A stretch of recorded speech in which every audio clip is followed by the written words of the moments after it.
Hey everybody. In this video, I'd like to talk about some of the main points in Nielsen's article on socialism. So let me share the screen. Let's see here. Okay.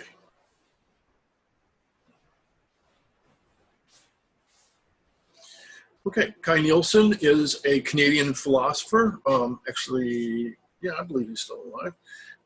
He is a member of the Royal Society of Canada, a past president of the Canadian Philosophical Association. He's a professor emeritus of philosophy at the University of Calgary. So, Nielsen starts off by telling us what we already know, really, that in North America, socialism gets a bad name. It is thought that socialism leads to economic inefficiency and moral and human inadequacy. Nielsen wants to consider what kind of moral case could be possibly made for socialism, right? So the first thing to do, he says, is to say what socialism and capitalism are, and then he will appeal to a basic cluster of values and see how socialism fares, okay? How it fares, how well it does, okay? Or badly. Capitalism requires private productive property. Socialism works towards its abolition. That's private productive property. Socialism is the public ownership and control of the means of production. Socialism is not state ownership in the absence of popular control. Capitalism is a social system in which a class of capitalists own and control the means of production and hire workers who don't own much or any means of production. They sell their labor power to some capitalist for a wage. Capitalism is a two-class society. Socialism is a classless society. This is by definition. This isn't a kind of a moral statement right here. It's not a. It's a statement of the way that the form is. Okay, so he talks about the forms, the pure versus the impure forms. He says that there are impure forms of both. There's corporate capitalism and state bureaucratic capitalism. What he wants to do is compare the pure forms of capitalism and socialism and see how they stand on furthering certain values. Okay, freedom and autonomy, equality, justice, rights, and democracy. So let's start with freedom and autonomy. So as far as autonomy goes, an autonomous person is able to set her ends for herself and pursue those ends. Freedom, he defines, now you see this is good, he defines his terms. This is something that in student essays, of all kinds, terms should always be defined so that we know what the writer means by these different terms. So he's defining freedom as the absence of unjustified political and social interference in pursuit of one's ends. So democratic socialism, the kind of socialism he's going to talk about, not state socialism, makes it possible for more people to be fully autonomous. He says it interferes less with autonomy than capitalism. All societies limit freedom in some ways, but capitalism restricts it more. With private property ownership, a few will have a firm control over the vast majority of people. So he's saying that you notice that with capitalism, you have the capitalist who owns the means of production. That is, they own the factory, they own the machines, they do the hiring of the workers. So the decisions about a business, just in general, and it just seems like water, it's just so clear as water, that for businesses, that the person who's the owner of the business is the one, or his or her supervisors are the ones that make decisions about what happens in the business. The workers have they have no say in how things are run. he says that even in welfare state, uh, even in welfare state capitalism, workers work on what and when the owners of capital determine. This restricts the freedom and autonomy of people, of the workers. There will be restrictions under socialism. For instance, there will be no capitalist acts. So under socialism, you can't own private productive property. It has to be jointly owned. So the workers will determine how they work, on what they work, the hours they work, under what conditions they work, what they are to produce and how much, and what is to be done with it. Okay.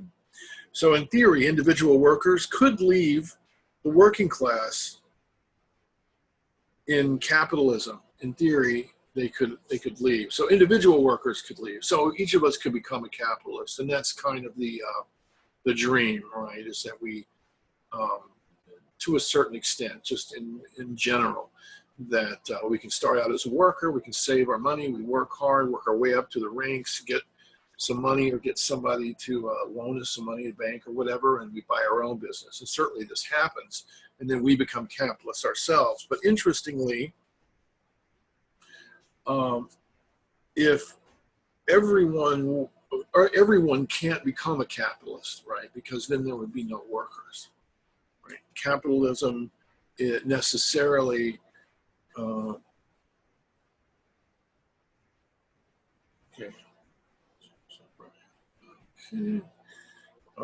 there is no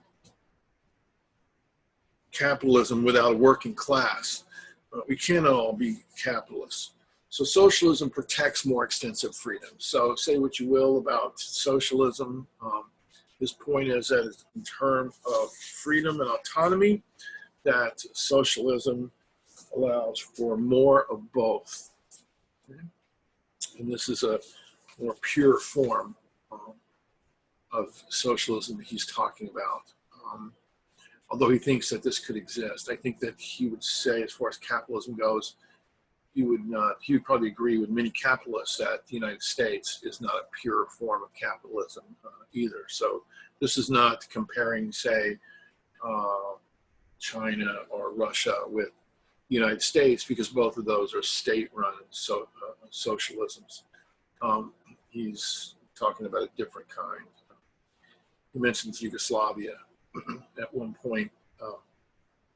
And so capitalism, like perhaps in America, is not pure capitalism, because there's some socialist policies in the United States as well, although those are frequently debated, as I'm sure you know.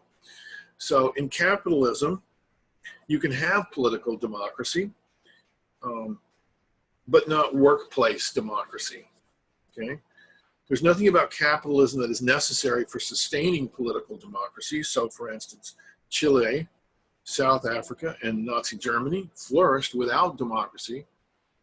So they were capitalist countries, but were not democratic.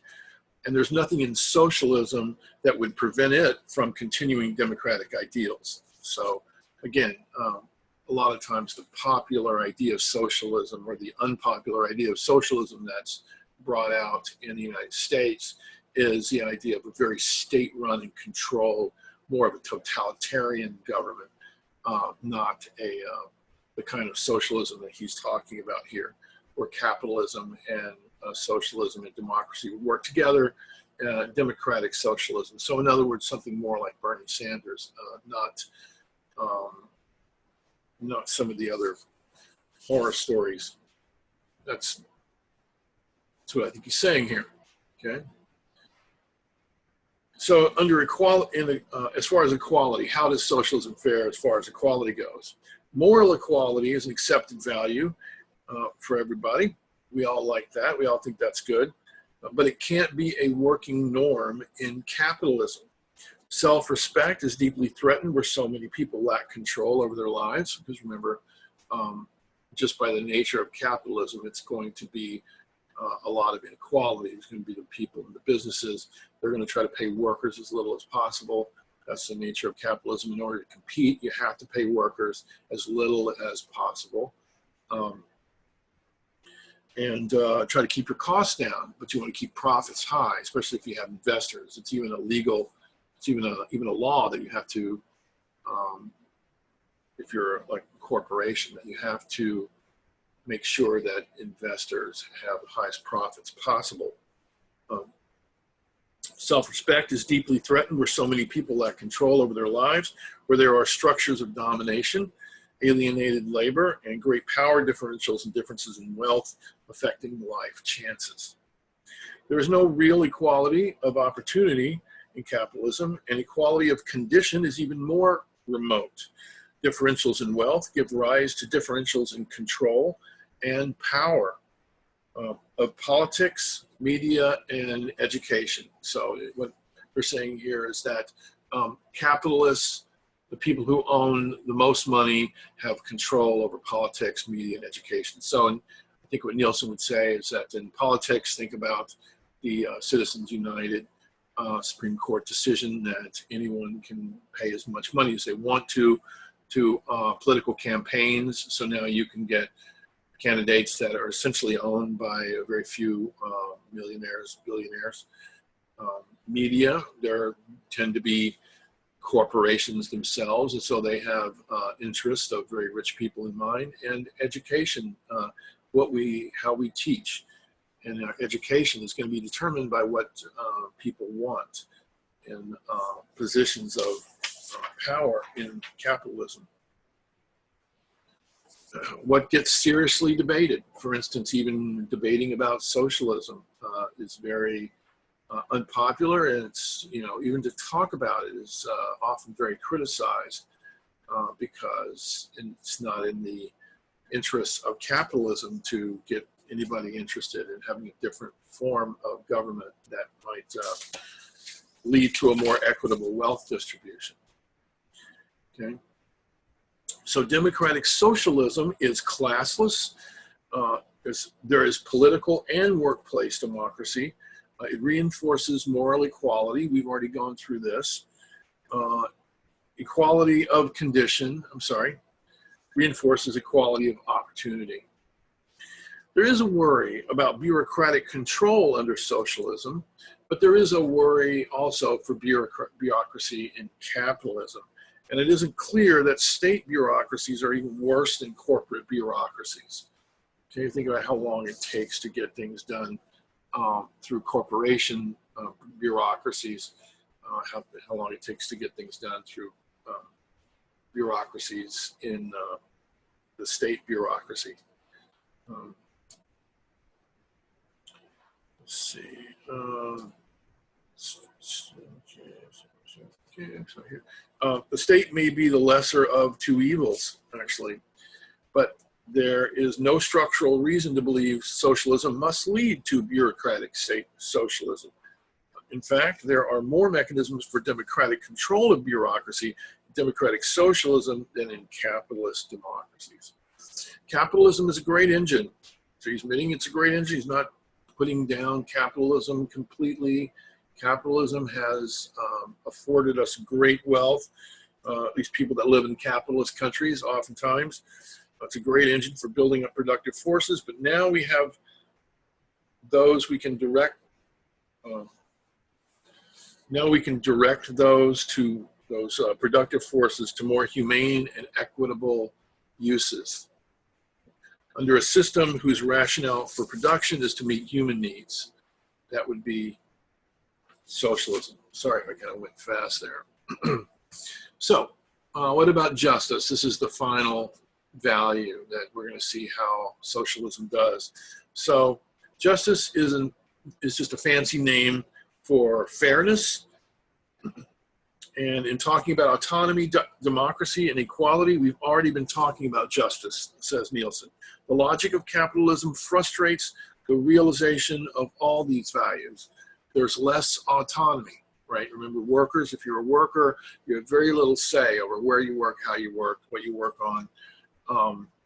Less democracy. So the major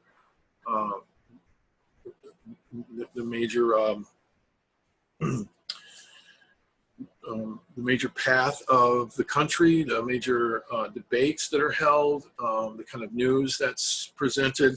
Much of the time it's determined by people who have money through capitalism, right?